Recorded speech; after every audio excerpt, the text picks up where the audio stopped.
అందరికీ నమస్కారం. జై భవాని, శ్రీమాత్రే నమః. ఓం శ్రీ గురుభ్యో నమః. శ్రీకార్త్య జ్యోతిష్యానికి స్వాగతం. నేను మీ శ్రీరాములు శేఖర్. ఓకే, సో జ్యోతిష్యానికి సంబంధించినటువంటి డైరెక్ట్ టాపిక్లోకి వెళ్దాం మనం. ఓకే, 12 రాశులు ఏవైతే ఉన్నాయో 12 రాశులలో లగ్నాధిపతి 12 స్థానాలలో ఎక్కడెక్కడ ఉంటే ఎలాంటి ఫలితాలు ఇస్తాడు అనేది ఈ విధంగా ఈరోజు తెలుసుకుందాము. ఓకేనా? ఉదాహరణకి పుట్టిన వ్యక్తి ఎవరైతే ఉన్నారో అతను మేష లగ్నంలో పుట్టి ఉంటే, ఓకే, సో లగ్నాధిపతి ఎవరయ్యా అంటే మేష లగ్నానికి కుజగ్రహం, దీన్ని అంగారక గ్రహం అని కూడా అంటారు. ఓకేనా? ఆ లగ్నాధిపతి లగ్నంలోనే ఉంటే, సో లగ్నాధిపతి శుభగ్రహమే కాబట్టి మంచి ఫలితాలను ఇస్తాడు. అంటే శారీరకమైనటువంటి ఆరోగ్యం ఉంటుంది.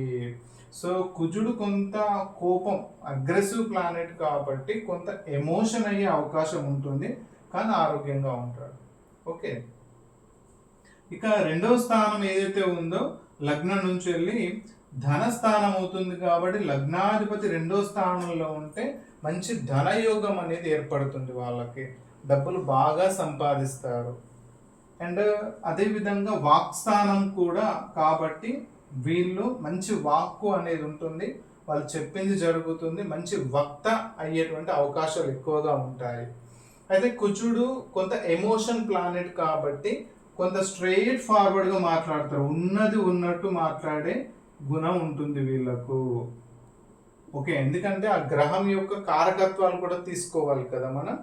రైట్, నెక్స్ట్ మూడో స్థానం వచ్చినట్లయితే మూడో స్థానం ఏదైతే ఉందో పరిసరాలు, అంటే మంచి కమ్యూనికేషన్ అనేది లగ్నాధిపతి మూడో స్థానంలో ఉంటే ఉంటుంది. అంటే గుడ్ లిజనర్, అంటే మంచిగా వినడం అనేది వీళ్ళకు ఉంటుంది. సో తమ్ముళ్ళు కూడా ఉండే అవకాశం అయితే ఉంది. ఓకేనా?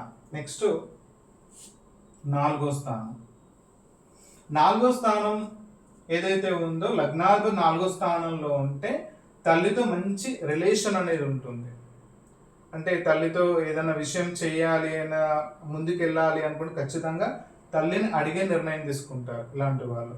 అదేవిధంగా మంచి గృహం ఉండే అవకాశం అనేది ఉంది, వాహనాలు కొనుక్కునే అవకాశం కూడా ఉంది. ఓకే, కాబట్టి తల్లితోటి మంచి సత్సంబంధం ఉండేటువంటి అవకాశాలు లగ్నాధిపతి నాలుగో స్థానంలో ఉంటే ఉంటుంది.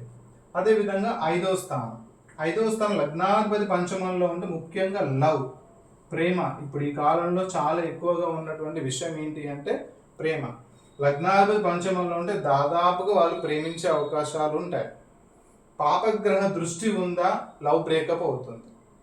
ఓకేనా? మంచిగా ఎడ్యుకేషన్ కూడా చాలా బాగుంటుంది. వాస్తవానికి మనసు కూడా స్థిరంగా ఉంటుంది. పాపగ్రహాలు కూడా ఇక్కడ ఉన్నాయి అనుకోండి, మనసు డిస్టర్బెన్స్ అవుతుంది. సో అది వేరే విషయం.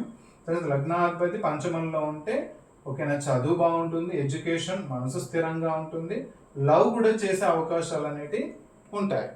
ఓకేనా? నెక్స్ట్ ఆరో స్థానం నెగిటివ్ స్థానం కాబట్టి ఇది ఒక బ్యాడ్ ప్లేస్ వాస్తవానికి. ఈ విధంగా ఆరో స్థానంలో లగ్నాధిపతి ఉంటే రుణ బాధలు ఉండే అవకాశం ఉంటుంది, అప్పులు ఉన్నాయి చాలా. కారణం ఏంటి అంటే లగ్నాధిపతి 2లో ఉంటాడు. చూసుకోండి ఒకసారి మీ జాతకంలో. రోగం కూడా ఏదో ఒక రోగం రావడం, ఇబ్బంది కలగడం, బీపీ రావడం, బ్లడ్ రిలేటెడ్ ప్రాబ్లమ్స్, ఇవన్నీ కూడా కుజగ్రహ కారకత్వాలు కాబట్టి అవన్నీ కూడా ఇక్కడ ఉంటూ వస్తాయి. అప్పులు ఉండే అవకాశం ఉంటుంది. ఎవరికైనా అప్పిచ్చారా, అవి రావు ఇక. ఓకే.